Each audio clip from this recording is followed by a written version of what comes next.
வேற எந்த உணவை அவர்கள் சாப்பிடுவது உங்களுக்கு பக்குன்னு இருக்கு? பன் பட்டர் ஜாம் சொல்லும்போது எனக்கு ஒரு மாதிரி இருந்துச்சு. ஏன்னா என்னை பொறுத்த வரைக்கும் என்னன்னா, ஒரு ஈவினிங் ஸ்நாக்ல நம்ம சாப்பிடும்போது பசிச்சதுன்னா ஏதாச்சும் இந்த பன் சாப்பிட்டு தண்ணி குடிச்சா ஓகே, கொஞ்ச நேரத்துக்கு அதுக்கு வந்து இதா இருக்கும். ஒரு நைட்டு போய் அந்த பன்ல வந்து ஒரு பட்டர் ஜாமையும் தடவி அதை சாப்பிட்டு ஒரு டீ வேற சொன்னாங்க, மசாலா டீ. அது ரெண்டும் சொல்லும்போது இதை வேற நீ வந்து சாப்பிடல, நைட்டு தூங்கிட்டு இருக்கேன்னு வேற என்னை பார்த்து கேட்குறாங்க. சார் அது ஒரு எக்ஸ்பீரியன்ஸ் தான் சார். என்ன எக்ஸ்பீரியன்ஸ் என்ன சொல்லுங்களேன். சார் இப்போ ஒரு கடி கடிக்கும் பொழுது ஒரு 10,000 விஷயம் மண்டையில ஓடும். இதை நம்ம சால்வ் பண்ணலாம். பெரிய வைரமுத்து 10,000 விஷயம். ஒர்க் லைஃப்ல இருக்கும்போது மேனேஜர் சொல்றது கேட்கணும், வீட்ல இருந்து கிளம்பி போகும்போது வீட்டில் இருக்கவங்க சொல்றது கேட்கணும். இதே நைட் டைம்ல போய் எனக்கு பிடிச்ச பன் பட்டர் ஜாம் டீ சாப்பிடும் பொழுது அந்த அந்த அந்த ஹோல் எபிசோட என் கண்ட்ரோல்ல இருக்கிற மாதிரி இருக்கு. அவர் வந்து பயங்கர ஸ்ட்ரெஸ், காலையிலலாம் ஃபுல்லாக திட்டு வாங்குவேன் அப்படின்ட்டு. அதுக்கு காரணம் நானா இருக்குமோ அப்படின்றது தான் எனக்கு பயம். ஏன்னா நாங்கள் 2 பேரும் ஒரே டீமு.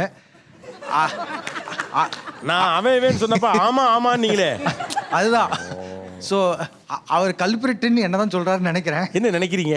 நான் தானே. இதை விட ஒரு மனுஷன் என்ன சொல்ல முடியும்? ரொம்ப தேங்க்ஸ் சார் கன்ஃபார்ம் பண்ணதுக்கு.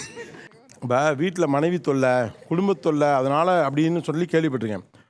முறையாக ஒரு மேனேஜரால் ஒருத்தர் இவ்வளோ பாதிக்கப்பட்டிருக்கிறா சார் அவர் மட்டும் இல்லை சார், இன்னும் நிறைய பேர் இருக்காங்களா?